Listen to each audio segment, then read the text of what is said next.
27 रजब के रात के अमाल जिक्र करने जा रहा हूँ।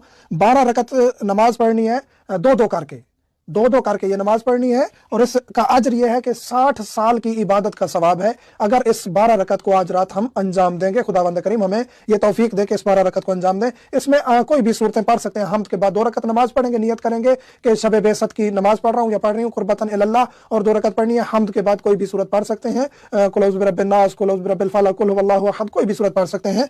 और इसी तरह दोनों रकतों को मुकम्मल करना है, उसी तरह जिस तरह सुबह की नमाज है, और इसी तरह 12 रकात अंजाम देनी है। आधी रात को उठ के पहले आपने सो जाना है, इशा के बाद सो जाना है, उसके बाद आधी रात के बाद आपने उठ के ये इबादत अंजाम देनी है। सोना वाजिब भी नहीं है, लेकिन जिक्र यही है रिवायात में कि आधी रात के बाद इबादत को अंजाम देना है। दो करके ये 12 रकत पढ़नी है, और ज़ियारत अमीरुल मोमिनीन अलैहिस्सलाम करनी है। इस रात को गुस्ल करना मुस्तहब है। इस रात को गुस्ल करेंगे, लैलत बेसत की रात का कुर्बतन इल्लाह करके गुस्ल करना है आपने। और ये थे रात के अमाल, 27 रजब की रात के अमाल। ये मशहूर तरीन अमाल है। इसके अलावा कुछ दुआएं भी जिक्र की गई हैं मफातिहुल जिनान या दुआओं की किताबों से मुराजिया कर लीजिए।